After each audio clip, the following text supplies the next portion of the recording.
C'était un soir sans lune. La gare était presque vide, seulement quelques voyageurs épars attendèrent le dernier train pour rentrer chez eux. Je me tenais sur le quai, le souffle court à cause du froid et de la fatigue. Le panneau annonçait « Train pour Saint-Clair, 23h47 ». Je vérifiai mon billet une dernière fois. Il y avait quelque chose de étrange dans l'air. Le silence semblait trop lourd, trop dense, comme si le temps lui-même hésitait à avancer. Les lampadaires clignotaient par intermittence, projetant des ombres dansantes sur les rails. À 23h45, le train entra en gare, une rame vieille, poussiéreuse, dont les vitres étaient si ternies qu'on ne voyait pas l'intérieur. Un bruit de ferraille grinçante résonna et je montai à bord. Le wagon était presque vide. Seule une vieille femme assise au fond tricotait silencieusement. Ses yeux me fixaient à peine, mais je sentais son regard comme un poids sur ma nuque. Je pris place et regardai par la fenêtre. La gare s'éloignait rapidement, puis le train sembla accélérer d'un coup, bien au-delà de ce que j'avais ressenti sur d'autres trains. Les lumières extérieures disparaissaient et la nuit devenait plus noire, presque totale. Je n'étais pas seul longtemps. Des silhouettes apparurent, debout dans l'allée, des hommes, des femmes, mais leurs visages étaient flous, comme si on avait oublié de les dessiner.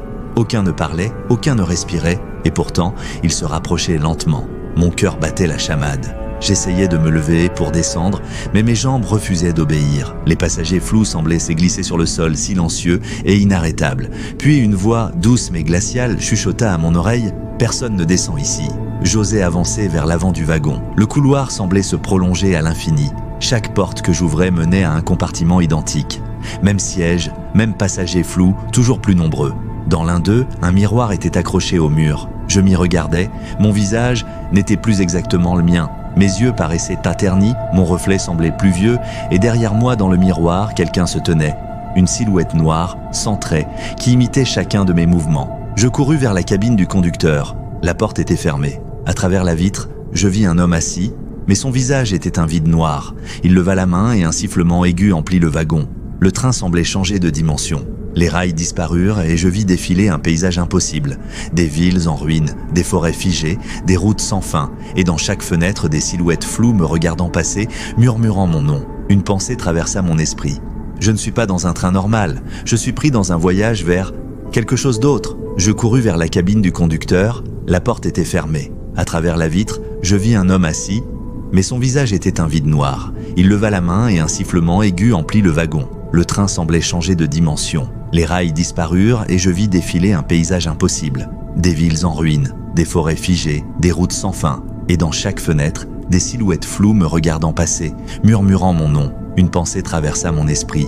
Je ne suis pas dans un train normal. Je suis pris dans un voyage vers quelque chose d'autre. Les passagers flous se rapprochaient. La vieille femme au tricot s'était levée et avançait vers moi. Ses yeux, désormais visibles, étaient vides et noirs comme des abysses. Elle murmura « Bienvenue à bord, tu ne reviendras jamais ». Le wagon se mit à trembler. Le sol semblait se déformer sous mes pieds. La silhouette noire du miroir s'avança, tendant une main vers moi. Mon souffle se coupa, et puis, plus rien. Je me suis réveillé sur un quai désert, sous un ciel gris. Le train était parti. Le panneau indiquait maintenant « Train pour Saint-Clair, annulé ».